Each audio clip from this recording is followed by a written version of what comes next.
ఓం శ్రీ గురుభ్యో నమః. శ్రీమద్భగవద్గీత 2వ అధ్యాయము 12వ శ్లోకం. నత్వేవాహం జాతు నాసన్నత్వన్నేమే జనాధిపాః నచైవ న భవిష్యామః సర్వే వయమతః పరం.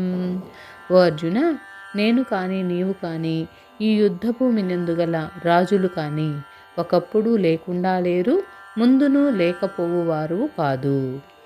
ఈ శ్లోకం ద్వారా భగవానుడు ఏం చెప్తున్నాడంటే తత్వమసి అనే ఉపమానాన్ని చెప్తున్నారు. నేను, నీవు, సమస్త జీవులు అందరూ శాశ్వతంగా ఉంటారు. ఎలా ఉంటారు శాశ్వతంగా అంటే ఆత్మస్వరూపులై ఉంటారు అని చెప్పి చెప్తున్నాడు. ఇక్కడ భగవానుడు జీవునికి శివునికి సమాన స్థాయిని ఇచ్చాడనమాట. అయితే ఇక్కడ పరమరహస్యమగు ఆధ్యాత్మిక తత్వము బోధిస్తున్నాడు. ఆ పరమరహస్యమైన ఆధ్యాత్మిక తత్వం ఏంటంటే ఆత్మ అనేది శాశ్వతము, తాను ఆత్మయే గాని శరీరం కాదు, అందరు జీవులందు ఒకే ఆత్మ వ్యాపించి ఉన్నది. ఇది ఎప్పుడు ఏ స్థితిలో అర్జునుడికి బోధిస్తున్నాడు అనేది చాలా చాలా ఇంపార్టెంట్.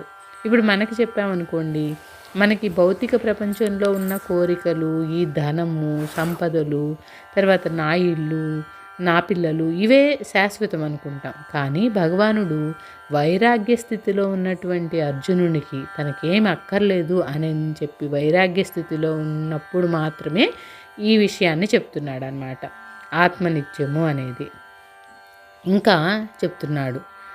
ఇట్లాంటి బోధ చేయడం వలన ఎవరైతే వైరాగ్య స్థితిలో ఉన్నారో, ఎవరైతే అర్జునుడి లాంటి పరిస్థితిలో ఉన్నారో వాళ్ళకి అపరిమితమైన ధైర్యము, ఆనందం కలుగుతుందన్నమాట. ఎలాగంటే తాను ఎప్పటికీ నశించడం లేదు, తనకు తెలిసిన వాళ్ళు కూడా నశించడం లేదు, అందరూ శాశ్వతంగా ఉంటారు, అది ఆత్మస్వరూపంలో ఉంటారు అని చెప్పి శ్రీకృష్ణ పరమాత్మనే చెప్తున్నారు కదా. ఇంకా వేరే ఆలోచన ఏం లేకుండా అతను ధైర్యాన్ని తెచ్చుకుంటాడు అని ఈ ఆత్మవిద్యని ఉపదేశిస్తున్నారన్నమాట. అలాగే సర్వే వయమతః పరం అనేదానికి మనమందరం కూడా ఆత్మదృష్టి విషయంలో అంటే భగవానుడు కానీ, భక్తునికి కానీ, గురువుకి కానీ, శిష్యుడికి కానీ ఏం భేదం లేదు. ఆత్మస్థితి యందు అందరం ఏక వస్తువులమే, అందరం ఆత్మస్వరూపులమే అని చెప్పి చెప్తున్నారు. అలాగే రామాయణంలో ఆంజనేయుడు శ్రీరామచంద్రునితో కూడా ఆత్మబుద్ధ్యా త్వమేవాహం అని చెప్పి ఆత్మదృష్టి యందు నేను నీవు ఒక్కటే అని చెప్తాడనమాట. సో ఈ విధంగా చెప్పడం వలన అర్జునుడికి ఎవరు నశించేవాళ్ళు కాదు, మనమందరం శాశ్వతంగా ఉంటాము, నువ్వు దిగులు పడక్కర్లేదు అని చెప్పి ధైర్యాన్ని చెప్తున్నాడు అనమాట. ఇది చాలా ధర్మ సూక్ష్మమైన విషయం. ఎవరైతే ఆ స్థితిలో ఉంటారో వాళ్ళకి మాత్రమే ఇది అర్థమవుతుంది.